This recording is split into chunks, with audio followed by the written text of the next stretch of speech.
This is going to be more of a public service announcement than a review. Don't buy the Olympus Stylus Tough 8010. We're going to tell you why.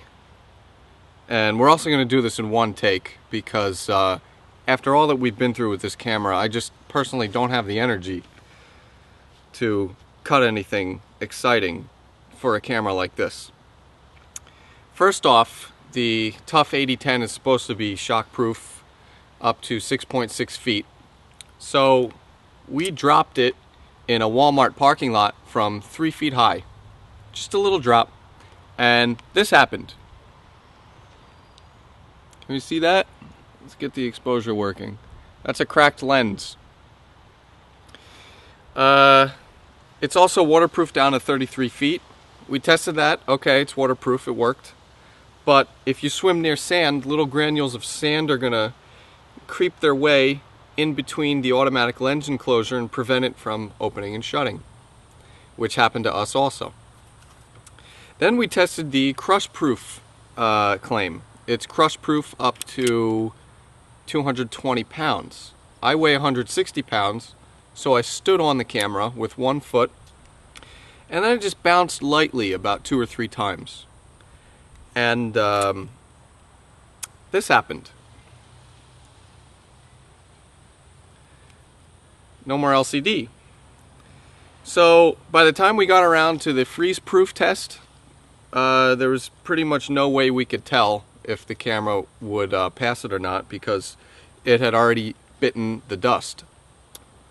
But interestingly enough, we talked to a sea captain this weekend who travels the globe and had an Olympus Tough 8000, and he said that the camera froze when he went to Antarctica and he had to send it back to get a new one.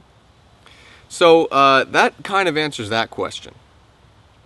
Aside from this camera failing nearly every single rugged test we threw at it, it was one of the slowest cameras we've ever used.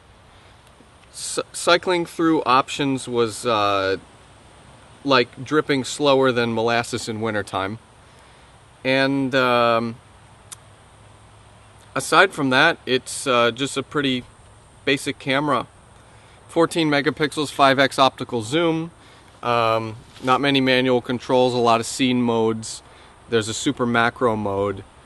Also, the art modes were migrated down from more expensive models like pop art and film grain and things like that. It also shoots 720p video, and we experienced some odd audio eccentricities in the 720p video mode, which you'll see in some of our samples. Luckily, we got to take some sample images and videos with this camera before it bit the dust. So check out our full review of this at www.infosyncworld.com.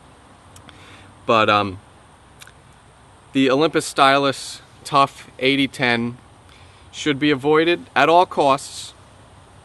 We try to provide fair, balanced reviews, and we tested this camera just as hard as we tested the Casio Exilim EXG1 and the Pentax Optio W90, and this camera just fell apart. So that's why this is taken one take. We're not going fancy or anything. It's just a warning. Stay away from this camera, and look for the Panasonic Lumix DMC TS2 review next week, because we think that rugged camera is going to be worth it. For InfoSync World, I'm Mike Perlman.